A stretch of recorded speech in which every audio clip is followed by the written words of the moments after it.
धनुर्गृहीत्वा उपनिषदं महान्तं महास्रं धनुर्गृहीत्वा उपनिषदं महास्रं शरं ह्युपासानिशितं सन्धयीत शरं ह्युपासानिशितं सन्धयीत आयम्य तद्भावगतेन चेतसा आयम्य तद्भावगतेन चेतसा लक्ष्यं तदेवाक्षरं सौम्य विद्धि लक्ष्यं तदेवाक्षरं सौम्य विद्धि प्रणवो धनुष्यरो ह्यात्मा ब्रह्म तल्लक्ष्यमुच्यते प्रणवो धनुष्यरो ह्यात्मा ब्रह्म तल्लक्ष्यमुच्यते अप्रमत्तेन वेद्धव्यं शरवत्तन्मयो भवेत् अप्रमत्तेन वेद्धव्यं शरवत्तन्मयो भवेत्. Next mantra.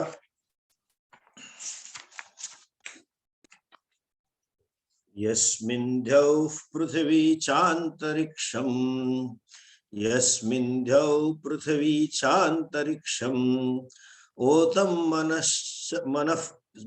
मनस्सह प्राणैश्च सर्वैः ओतं मनस्सह प्राणैश्च सर्वैः तमैवैकं जानथ आत्मानं तमैवैकं जानथ आत्मानं अन्यावाचो विमुञ्चथ अमृतस्यैष सेतुः अन्यावाचो विमुञ्चथ अमृतस्यैष सेतुः. अक्षरस्य ब्रह्मणः दुर्लक्ष्यत्वात् पुनर्वचनं सुलक्षणार्थं. The truth, what is called as Akshara Brahma. Listen, this word Akshara Brahma is used in this Upanishad. The truth is called Aksharam. Atha para tad yaya tad Aksharam adigamyat. From there onwards, the first chapter, first canto, sixth mantra, third, fourth mantra onwards, teacher has been using. So also we use the Swarupa of Akshara Brahma being what it is. Durlakshatvat Sulakshanarthaya Sulakshanartham Punah Punarvachanam. Sulakshanartham means Sugnanartham, for easy understanding. What does it mean by easy understanding? Vastu is so subtle that being devoid of any forms, devoid of any attributes, devoid of any jati, guna, kriya, sambandha, etc., that itself is very difficult to comprehend. Secondly, another problem, that Brahman, which we are talking about, is you, the very self. And the very pursuit of moksha begins with the presumption, or there is a basic attitude of looking for Brahman somewhere outside me. And so it becomes, as they call it, internalized. I never see myself as that. That is also durlabham. Being devoid of any attributes, it is durlabham. And the third thing, this Brahman is communicated through words. Shabda pramanam. Pratyaksha, Anumana, Upapatti, Arthapatti, Anupalabdhi, and Shabda. Words alone are means. Generally, words are the means to communicate about something which is paroksha. If only words are involved, it gives you paroksha gnana. But when the object of knowledge, what is to be known is you, or what is to be known is nitya prapta, it is there with me. It is missed as though. It is not recognized as though. In those situations, Words alone are pramanam, which can give you aparoksha gnanam. Pratyakshadi pramanani.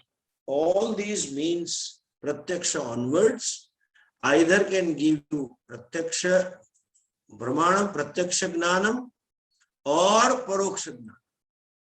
They will not give you anything else. But this, when it is words, it will give you aparoksha gnanam when vastu is nitya prapta. And therefore it's very difficult to just understand. In every grantha of the Shastra, including Bhagavad Gita or Upanishads, whether you look at Kathopanishad, Mundak Upanishad, Ishavasya Upanishad, anything, however short the Ishavasya may be, but even in Ishavasya Upanishad, there is lots and lots of repetition. In Bhagavad Gita, there is also repetition. Just since most of you are more familiar with Bhagavad Gita, I'll quote certain shlokas of Bhagavad Gita to show you the repetitions involved in it. The Vishaya Vastu of Bhagavad Gita is twofold. Esha te vihita sankhya buddhir yoge tvimamsha.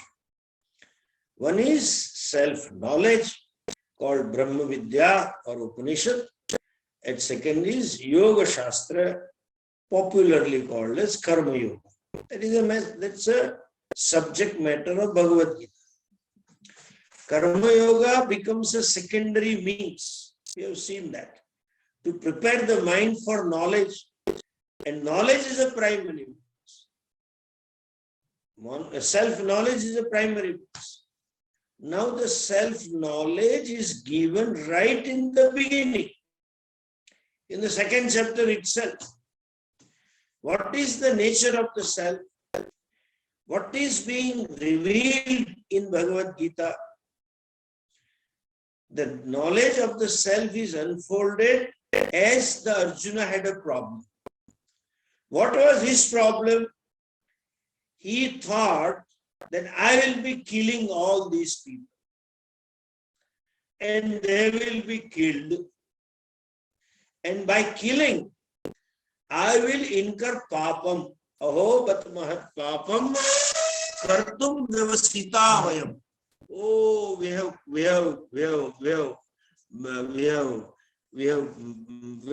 started, or we are onto doing great papa. Mahat papa kartum vyavasita vayam. We are committed to, or we are pursuing something which will involve great papa. Papa comes to you because you say you are a karta.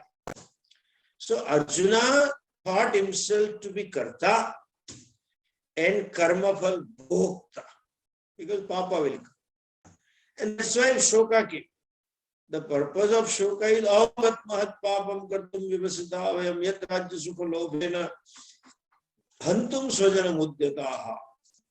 All those verses at the end of the first chapter show Arjuna thought, I will have to go through this papa karma phala in hell, and I will be committing great papa, sin. So aham karta, aham bhokta. And that aham who is karta, will he or he, that karta will enjoy or exhaust those karma phala right here? No, after death, in hell. Narake niyatam vasaha iti anushushuma. There is a verse. We will be spending limitless time in hell. Spending limitless time means we'll be suffering for a limitless time in the hell. That means I am subject to death and I am subject to new.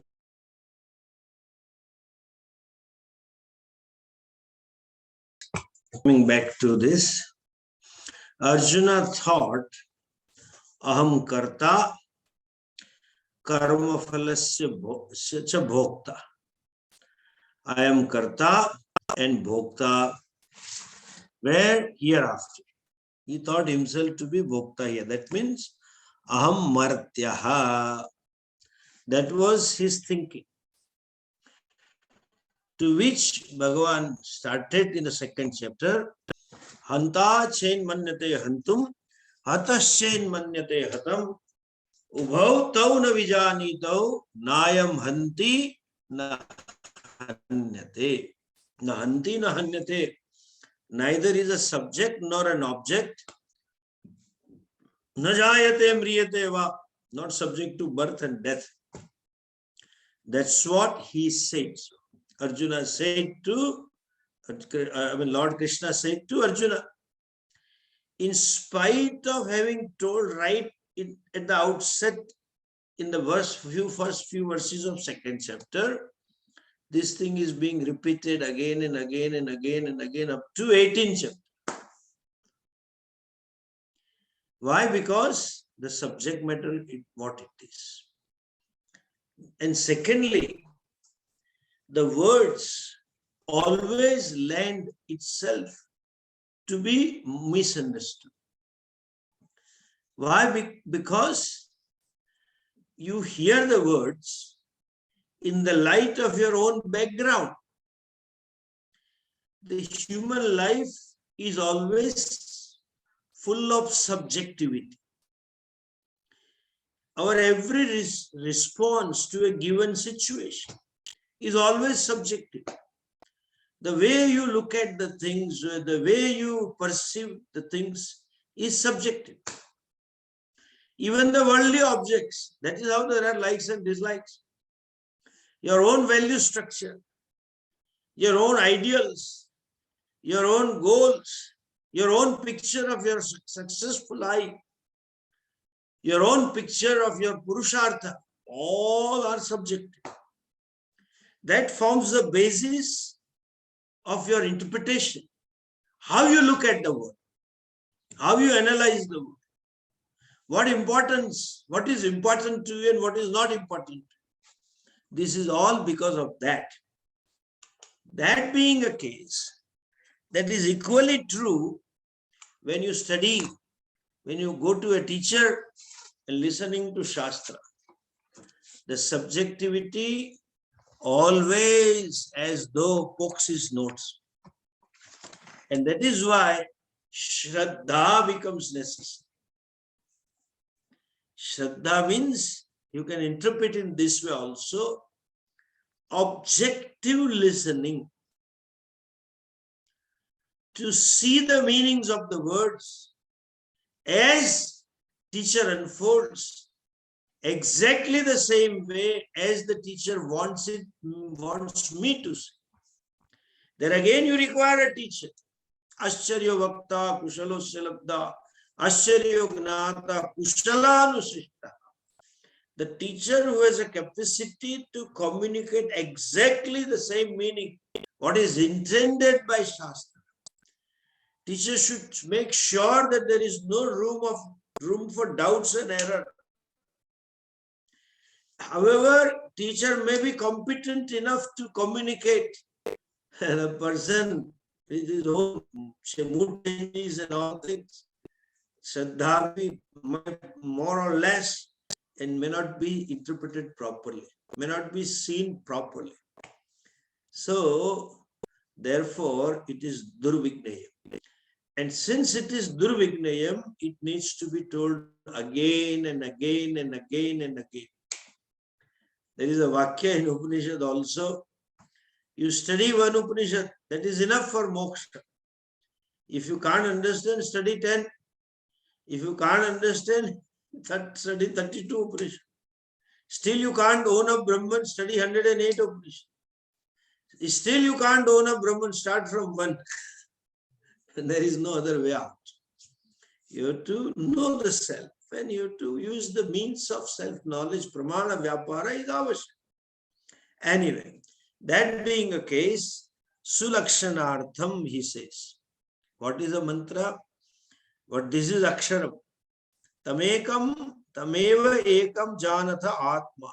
May you know the self as Akshara Brahma. What is that Akshara Brahma? Yasmin dhyau pruthavi chantariksham otam manasah pranaisya sarve. Pruthavi, Dyauhu. Dyauhu means heavens. Heavens means the lokas hereafter. The punya lokas as well as the pap lokas. Prithvi, this earth, and antariksham. In between this loka, all other lokas, and whatever is there in between.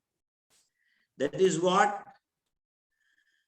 Otam manasah pranaisha sarvaihi. Otam, pervaded. Everything that is here and hereafter, it is otam, pervaded by it. It is in and through all this. Okay.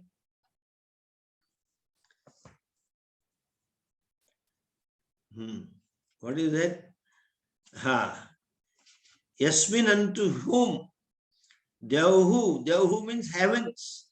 Prithvi, antariksham, the intermediary, the avakasha. Then he says, manascha pranaihi cha sarve. And the mind, along with sarvaihi pranaihi, all the pranas are otam, means woven. In whom all this is woven. The word all these is conveyed by these words. Prithvi, antariksham, devhu, manaha, sarvaihi, pranaischa saha. Means gross body, anything that you see, anything that you don't see, anything that is there today, anything that was there in the past, anything that will be there in the future, etc. All that is woven.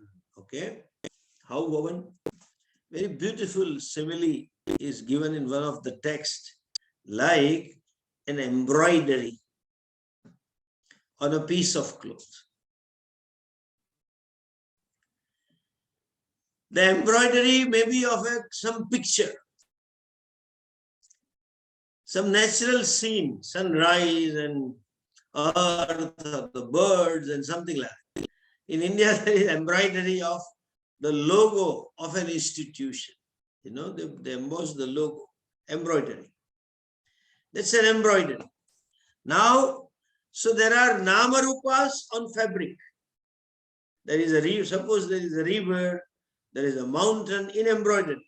There is a sun, or if you go to Kutch, in embroidery, there are dances, you know, dandiya ras, they show it, men and women playing dandiya. And everything is there in embroidery. But then the fabric, everything is woven in the fabric. The fabric is not separate from the thread and the namarupas. Those people who are dancing, playing dandiyas, and their body just, their hands and the legs and the face and the dandiya, etc. All those namarupas are also not separate from the thread, the yarn. Yasmin sarvam otam. It is woven. Woven means it is pervaded. The yarn, the thread pervades everything. That means what? Listen the sentence. Whatever is the fabric and all the embroidery is not separate from the yarn, not separate from the thread.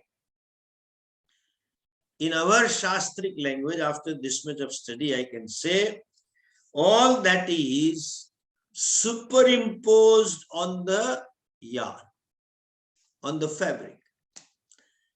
The embroidery is superimposed on the fabric, and the yarn itself is, the fabric itself is superimposed on the yarn. The thread, it is not separate from thread. You can as well say, thread vasyam idam sarvam. Yarn vasyam idam sarvam.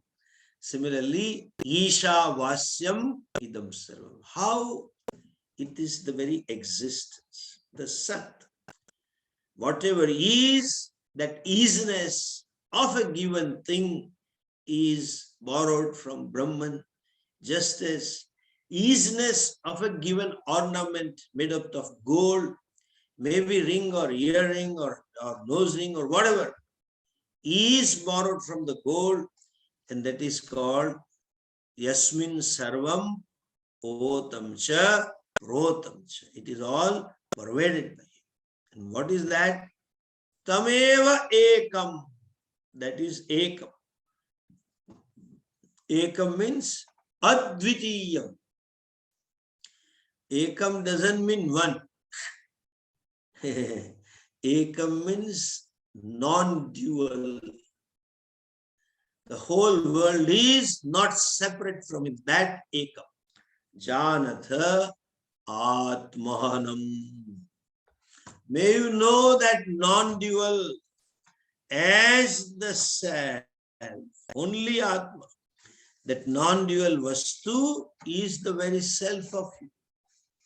Please understand the word Ekam. This is a problem when people translate the Shastras when they don't know the Shastra. They are ignorant about Shastra Tatparya. The essence of the scripture is not known to them. That the truth of the Shastra is not known to them. And they say Ekam means one. Then this creates a confusion. All religions say, when I go for conferences, they say, we believe in one God. You believe in one God. And then say, second line is that our God is the only God. Other gods are not gods. If you believe in one God, that it's a belief. And in the words of Puja Swami, it is non-verifiable belief. And if it is one God, why do you say other gods are not God? See, understand, Eka means non-dual. Please understand this word. When you say non-dual, that means whatever is non-separate from Ishvara. That means when we say there is Advitiyam, that means we say there is only God. Understand? When we say Sarvam Khalu Idam Brahma, what do we mean? That is only God. We don't say we believe in one God. If you say believe in one God, then whose God is one God? That's a question. We say there is only God. That means there is nothing other than God. And whatever is other than God is only Namarupa, only Mithya. We don't say we believe in one gold. We say there is only gold. And if it is only gold, then there is a question. What about the ornaments? There are Mithya. If we say one gold, there can be another gold also. We say non-dual gold. The word Advaita means the so-called Dvaita is Vyavaharika, not Paramarthika. From the reality standpoint of view, this Dvaitam is just empirical reality. The truth of this Dvaitam is Advaitam. Ekam Aksharam. Therefore, in the earlier mantra or later on will come Eka Om Iti Eka Aksharam Brahma. Yamaraja tells to Nachiket, Omkara is nothing but Eka Aksharam Brahma. Advaitam Brahma. Aksharam means Brahma. So when you say Ekam means non-dual means whatever is Ishavasya. That means it is non-separate from Brahman. It is, and Brahman alone manifests as whatever is. The isness is of Brahman. The name and form is just Vacharambhanam. It's superimposed, and that is Mithya. Tamekam Brahma. Tameva Ekam. What? Atmanam iti janatha. that non-dual reality is you. Atmanam means I. You are that non-dual reality. You are the one who can say, if you know the truth, that nothing is separate from me. Everything is woven into me. Whatever was, whatever is, and whatever will be. That was is relative with Kala itself is. That is me. Desha, space itself is me. Antariksham, that is me. And relatively, in a relative realm, we say past and future. That is with reference to the present. But what that present that is because of Atmanam Janat. May you know the self to be this. You are not small little fellow. You are not an insignificant person. You are not dukhi. You are not incomplete. You are the one who manifested the entire creation. This Prithvi, whole Prithvi Loka and whatever is there in Prithvi Loka, thou who in heavens, whole heaven and whatever is there in heavens, and in between, and subjectively, Manaha, Pranaha, Indriyani, etc., whole subtle body, gross body, everything is woven into me. That means they are non-separate from me. How? Listen, when the question says how, the answer is how, why not? You need to correct your understanding about the self. When I say how, or how is it possible, that means I take myself to be this physio-psycho complex. My identity is Namarupat. My self-awareness is in terms of name and form. But when my self-knowledge is centered on the consciousness, Satchidananda Atma, how question doesn't come? It's like a wave telling to other wave, whole ocean is woven into me. The other wave says, how? It's a blasphemy. You're talking too much. But then the wave who says this knows her eye is not placed in that name and form. The size, the eye is placed in water, the H2O. As an H2O, everything is woven into me. That is I, the Atma, that is herself. When a wave says, I am, wave, that I amness belongs to Atma. That is water. I amness belongs to water, and that she realizes, that little wave, and therefore it can say, I am ocean as well. I am all the waves that are there today, that were there yesterday and before, and that will be there tomorrow and day after, or any other future event, moment. That is me, because I is placed in water. Similarly, Atmanam Vijanatha. May you know the self to be the very basis, the very substratum, the essence of entire creation, Bhuloka, Antariksha, in between, everything, and body and what is there inside the body, everything is because of me, Satchidatma, because of me who is existence. Tamekam Atmanam Vijanatha. You know, see, and then he says, see the Upakrama. There is Vijanatha, Janatha.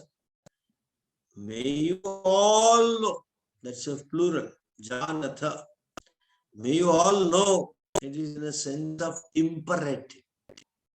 Why it is imperative?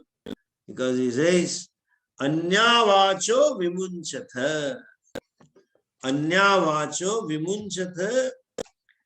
And then he says, all other vacha means all other words. Here words means all other pursuits.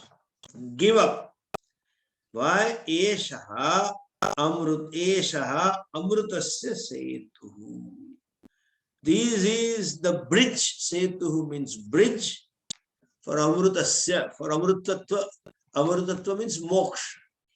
This is the bridge for moksha. The simile of the bridge is given because this samsara is often equated to samsara sagar. It is an ocean. Means endlessness of samsara is implied by the word ocean, samsara sagar. Nantona chadir nacha pratishtha, that Bhagavan says, in the 15th chapter. Ashwatthaменam suvirudamulam asanga shastrena dradena chitta, etc. Before that he says, na antona chadir nachasam pratishtha ashwatthaменam suvirudamulam. This samsara is a rudamula, very well rooted. Without, you can't figure out where it began and where it's going to end. Endless samsara. You can cross over by the bridge of self-knowledge. Nobody can build a bridge across the ocean. It is like building a road flyover from India to America. You cannot build even India to Sri Lanka. Rama built it. Lord Rama and Hanumanji and Jambavan did that bridge. Rama's lived. You cannot. But there is a bridge. What is the bridge? This self-knowledge. That self-knowledge that I am limitless, I am beyond time. Kala titosmi, time cannot touch me. That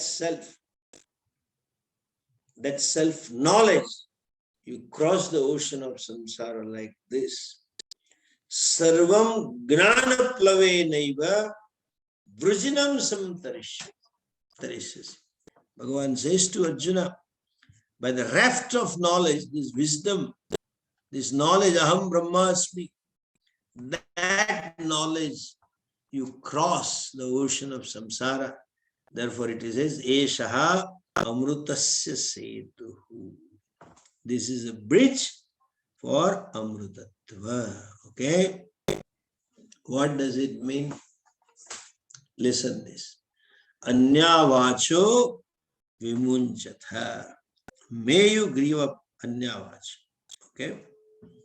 Understand how. Anyavacha vimunchatha. Literal translation is give up all other words. Give up all other words. No, it doesn't mean the words. Okay? What you have to give up? Give up all other pursuit. May you be totally committed to moksha. How to achieve this? And then what's a krama? What's an order? See, there is a natural purushartha and there are deliberate purushartha. Though we say Chaturvid purushartha, we have 4 purushartha: dharma, artha, kama and moksha. Artha kama is natural. Samanya metat pashubhir naran. Even the animals seek security. Animals seek sensual pleasure. Nobody needs to be taught that, hey, you look for security. Nobody needs to be taught, hey, you look for sensual pleasure. Pleasure means pleasure is sukha through indriya, through sense organ. Don't mean sensual pleasure means something indulgence. Simple pursuit of seeking happiness through senses of perception and senses of action. Joy. Even I love to walk. People go on trekking and all that. That's a kama. This is through sense organ of legs. You love to walk. So similarly, love to eat. That's another Purushartha. All it is Kama Purushartha, to seek happiness through contact of sense organ with a given or respective sense objects. Natural. This is how Shastra uses the word. You have to resolve laya. Laya of what? Arthakama. Into what? Dharma. When you live a life of dharma, meaning thereby twofold. Commitment to Arthakama is natural. But I seek Arthakama through dharma. Dharmat arthaha, dharmat kama.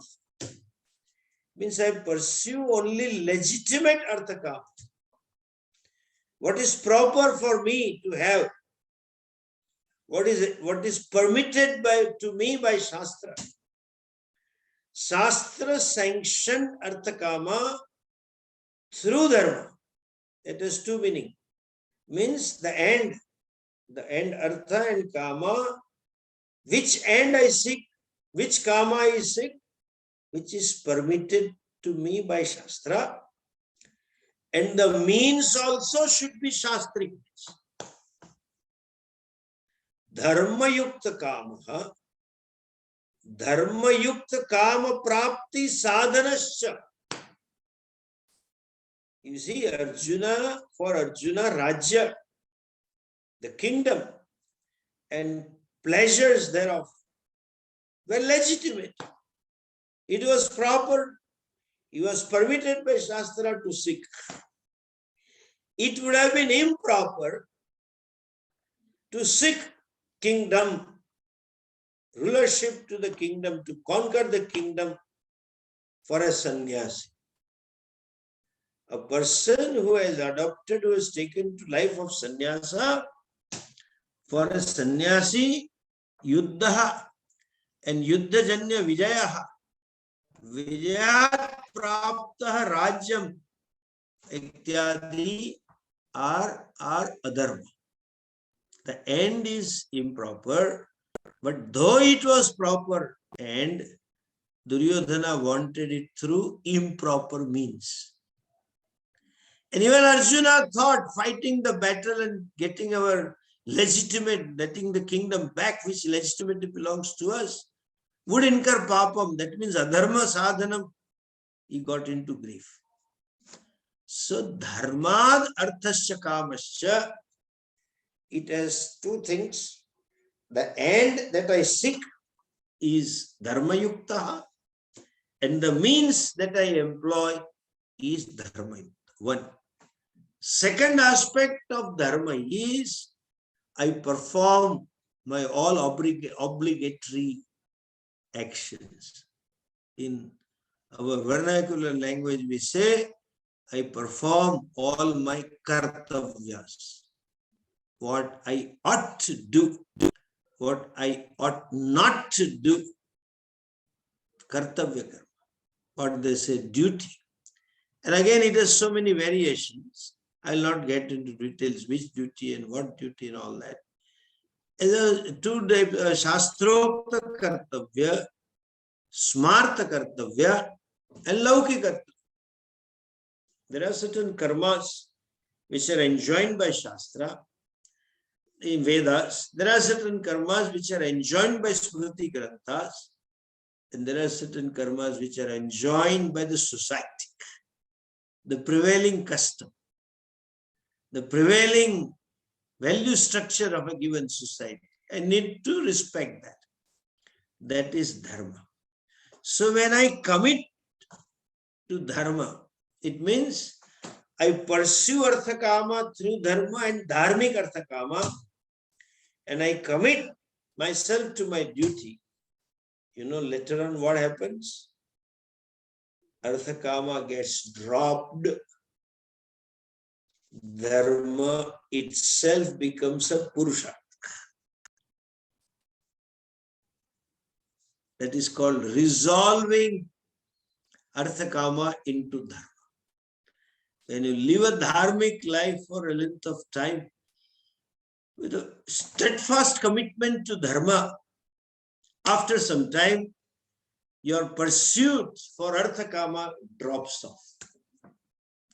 The fellow wants less arthas, fellow wants less kamas, lesser and lesser and lesser, and ultimately, only and only Dharma is a Purusha. I keep doing what is to be done. I have no kama and I have no insecurity. Yes, resolving Artha Kama into Dharma. And Dharma itself is not an end. It's a means. And when I live life dharmika, as a dharmika, I mean Dharma itself is Purushartha. And the only Purushartha. I discover the need for moksha.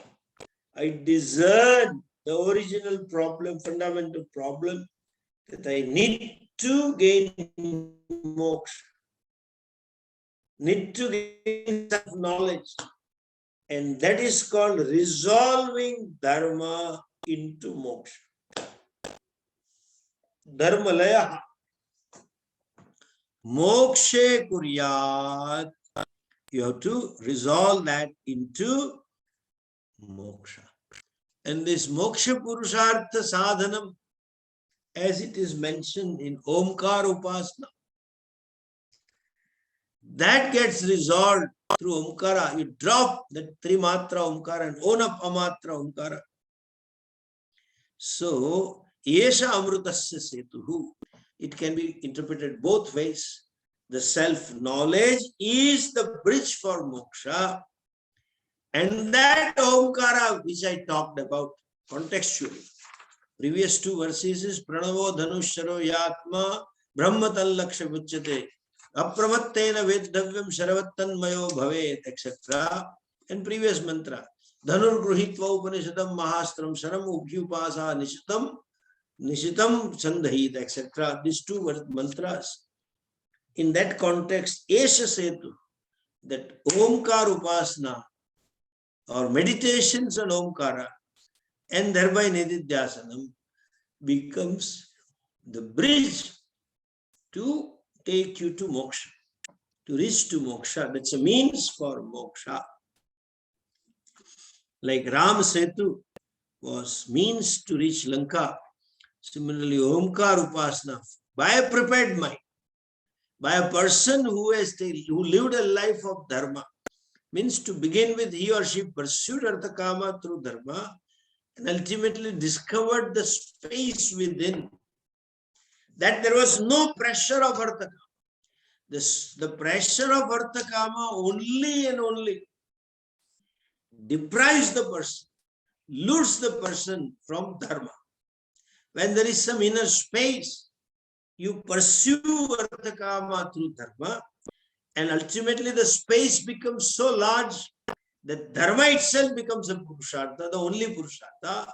Then further you have a space by which dharma also is dropped and the moksha is a purushartha. And to gain moksha purushartha, Omkara Upasana becomes the means, and that Omkara Abhyasa help you to gain self-knowledge. Omkara Upasana help you to discover the self. That is Ananda, help, limitless, that you are. Omkara, we are not, see, another mantra japa is talking of discovering some Bhagavan staying in some lokas and reaching to him hereafter. Japa, Baba, etc. Go to Vaikuntha Loka, Saket Loka, Kailas Loka, etc., etc. Hereafter you go to heaven, etc. This Omkara Upasana leads you to discover that self, that is you. Ananda, that is you. The whole substratum of the entire creation, that is you. And therefore it says, Amrutasya Setuhu. Okay? Then in another Shruti, there is a Vakya, Moksha Pratya Setuhu, Iva Setu, as though bridge. It is not really a bridge, but Samsara is a Sagara. Samsara Udadehe Tarana Hetu Dvat Setu. It makes you cross this ocean of samsara, therefore it is Setu. In another Shruti, there is a Vakya. Tamevam viditva atmanamati mrityumeti nanyah pantha vidyate ayanaya. Nanyah pantha, there are no other means for ayanaya, mokshaya. There is no other means for moksha other than Atmanam viditva. And other than knowing the self, which is Brahman, there is no other path. Okay? There are many paths for going to different lokas. You can go to heaven by war also. Bhagavan says, Swargadwaram upav. You can go heaven by yajna agadi also. You can go to heaven by dana punya also. But you cannot reach the self by many paths. This many path theory, they talk is non-thinking theory. There are in popular belief is there are 4 paths, 4 paths, not paths, because in English, A is A. So PATH becomes path. There are 4 paths for gaining the self, karma yoga, bhakti yoga, gnana yoga, hari yoga. No path. There is self-knowledge is the only path. You know way how to go there. And therefore, nanya pantha vidyate ayanaya. There is no other pantha for ayanaya mokshaya. No path to gain moksha. It's only and only this is the path. And one more thing we have to look into it. Anya vacho vimunchata. Give up all other words. Meaning why? For a sannyasi, the one who is a seeker, give up all other pursuit. Focus yourself to only and only one goal, that is moksha. And that is called sannyasa. Life of sannyasa is nothing but single pointed commitment to moksha. At the exclusion of all pursuits, I pursue only moksha. And that is why Indian Bharatiya Dharma Veda Shruti permits one who is committed to moksha. The same Shruti which tells that you have to do your duty. You be committed to dharma. And if you don't commit, there will be papa. The same Shruti says you can drop all the dharmas and pursue moksha. A single pointed goal. That's ultimate pursuit you can take up. And therefore Shruti says, Anya vacho vimunchata. We'll see a little more I have to tell about this mantra in the next class. That will be next weekend, Saturday. Okay? Namaste. Om Purnamadah Purnamidam Purnat Purnamudachyate Purnasya Purnamadhaya Purnamevavashishyate. Om Shanti Shanti Shanti. Harihi Om Shri Gurubhyo Namaha. Harihi Om.